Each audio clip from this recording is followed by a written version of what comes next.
লোকজন অন্যের বিপদকে পাপের ফল আর নিজের বিপদকে ঠাকুরের পরীক্ষা মনে করে। আসলে নিজের কাছে তখন মনে হয় না যে আমার যে পরীক্ষাটা আসলে এটাও মনে আমার কখনো কখনো পাপের ফলে হইতেছে। এটা বলতে খুব সহজ, অন্যেরটা সমালোচনা করতে অনেক সহজ, কিন্তু যখন সেই কাজটাই নিজের ওপর আসে তখন কিন্তু এটা মেনে নিতে খুব কষ্ট হয়। এটা তারা এটা স্বীকার করে না যে তারাও পাপ করছে, তারা অন্যের সাথে অন্যায় করছে, মানে সুতায় বেসুতায় মানুষকে অপমান করছে, মানুষের অবস্থা নিয়ে খোঁটা দিছে, মানুষকে কষ্ট দিছে, মানুষের সুযোগ পাইলে মানুষকে খোঁচা দিছে, কখনো তার চেহারা নিয়ে, কখনো তার চাকরি নিয়ে, কখনো তার অর্থনীতি নিয়ে, কখনো তার পরিবেশ নিয়ে, কখনো তার ঘর দুয়ার নিয়ে। যখন সুযোগ পাইছে তখনই তাকে আঘাত করছে। মানুষের আঘাত যেন কত বড় আঘাত, এটা বিশ্বের মধ্যে এমন কোনো বিষ তৈরি হয় নাই যেটা মানুষের বিষের মতো বোঝানো যায় যে আসলে মানুষ কতটুকু বিষাক্ত মনের অধিকারী, কতটুকু বিষ মানুষে ছড়াইতে পারে। সেই বিষটা যেন ছড়ায়, চারদিক বিষময় করে ফেলে, এটা বুঝে না। তখন কি বলে, আর নিজের উপর তখন এরা 2-4-5 বছর পরে ঘুরে তো আসবেই। কর্মফল তো অবশ্যই আছে। শ্রী ঠাকুর অনুকূলচন্দ্র বলেছেন, কর্ম করলে কর্মফল তোমার ভোগ করতেই হবে, কর্মফলের হাত থেকে কারো রেহাই নেই। সে যতই বিজ্ঞ মানুষ হোক না কেন, হয়তো বা কোনো ভালো কাজের ফলে একটু কমে, হয়তো বা বেশি করে পাওয়ার কথা এরা কম করে পাইতেছে, একটা অন্যরকমভাবে পাওয়ার কথা সে যে কোনো উসুলে কম পাইতেছে, কিন্তু কর্মফল তার পাইতে হইব। আর একটা ইয়েতে বলছে যে লঙ্কা মরিচ যে খায়, যে অতিরিক্ত খায় পেট জ্বালা, তারাই করে, অন্যজনের কিন্তু করে না। তুই পাপটাও ওই রকম, কর্মটাও ওই রকম। যে কর্ম করে তার কর্মফল ভোগ করতে হবে, মাছ দিবি, এর হাত থেকে কারো রেহাই নাই। আর যখন এই কর্মফলটা 2-4-5 বছর পরে ঘুরে তখনকার ঠাকুর আমার পরীক্ষা নিতেছে।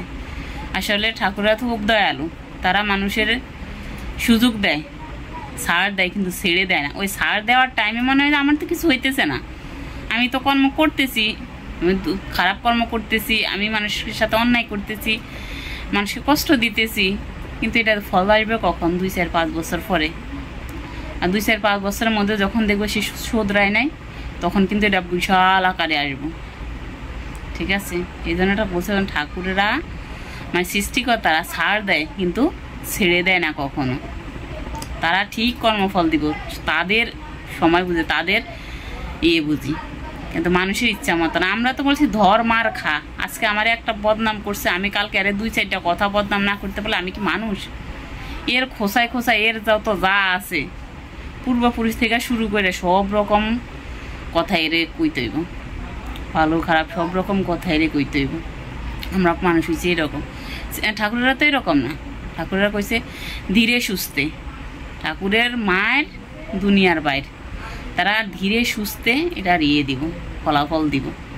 ওই জন্য মানুষ অনেক সময় বুঝতে পারে না যে আমার কোন কর্মের ফলে আমি কোন ফলটা পাইতেছি, কিন্তু কর্মফল আছে, কর্মফল থাকবো, কর্মফল পাইতেই হইব।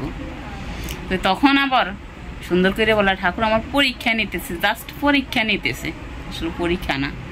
একটু পিছনে ঘুরে তাকান, 2-4-5 বছর আগে ঘুরে তাকান, আপনি কেমন ছিলেন, কেমন কর্ম করছেন। ঠিক আছে, তখন মানুষে না বুঝুক, নিজেও বুঝবেন। আসলে বুঝে কি লাভ? তারা বুঝে ঠিক আছে, কিন্তু মানে না, তো তখনও মানবো না। এদের এসব মানুষগুলার কথাগুলা মানে চরিত্রগত কথাগুলো এরা না বললেও মনে চলে আই। কিছু কিছু মানুষের খারাপ ব্যাপার এরকম, তারা চায় না মনে খারাপ বলতে, কিন্তু খারাপটা চলে আই। যে অভ্যাস, মানুষ অভ্যাসের দাস, অভ্যাসটা তাদের এত খারাপ করে, খারাপ তাদের মর্যাদাগত হয়। আর তদ্রুপ ভালোটা ওই রকম, দীর্ঘদিন ভালো করতে করতে ভালোটা অভ্যাসে পরিণত হয়ে যায়। তাই যখন দেখবো কারোর সাথে খারাপ ব্যবহার করব, খুব রাগ ভিতরে তার সাথে খারাপ ব্যবহার করব, কিন্তু ওই সামনে গেলে পারে না, কোনো না কোনো সুতায় অন্যরকম একটা মনোভাব চলে একটা ভালো ব্যবহার করে ফেলা, বা যতটুক রাগ দেখানো উচিত বা দেখাবো ভাবছে অতটুক রাগ দেখাইতে পারে না। ভালো খারাপ তফাৎটা এইটুকে, মানুষ অভ্যাসের দাস, মানুষ অভ্যাস করে, এই দাসেরে ভুক্তভোগী একদিন হইতে হয়, এটা ভালো হোক বা খারাপ হোক। আর কর্ম করলে অবশ্যই কর্মফল আছে, কিন্তু তখন আপনার বললেন ঠাকুর আমার পরীক্ষা নিতেছে, আসলে আপনারও পাপের ফলে নিতেছে। অন্যটা যত সহজে বলতেছেন কোনো সমস্যা হইলে, এই পাপটা করছে, এই পাপের ফলে আজকে এই অবস্থা। কিন্তু আপনার পাপের ফলও আপনি 4-5 বছর পরে দেখবেন কি অবস্থা। আপনি যে মানুষের খোঁচা দেন, কথা বলেন, মানুষের সমস্যাগুলার বারবার মডিফাই করতেছেন।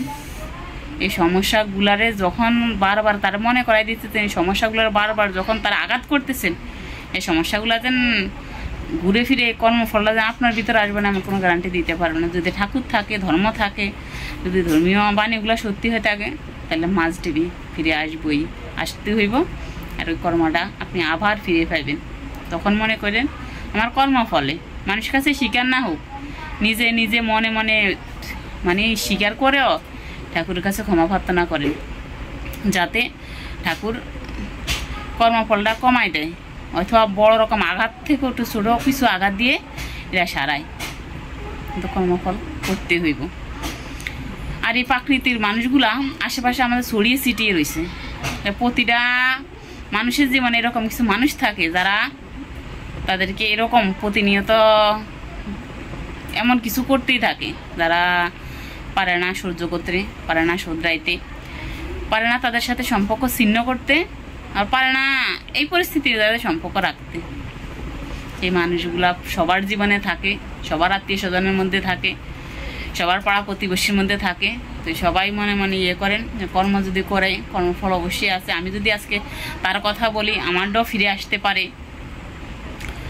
এগুলো স্বীকার করে মনে মনে ঠাকুরের কাছে প্রার্থনা করেন, ঠাকুরের কাছে শোধরায় যান, চেষ্টা করেন, সমর্পণ করেন, যাতে ঠাকুর আপনাকে ওই পরিস্থিতি না দেয় যে পরিস্থিতি নিয়ে আজকে আপনি অন্যদেরকে কষ্ট দিতেছেন, খোঁটা দিতেছেন, সেই পরিস্থিতি আপনার না হয়।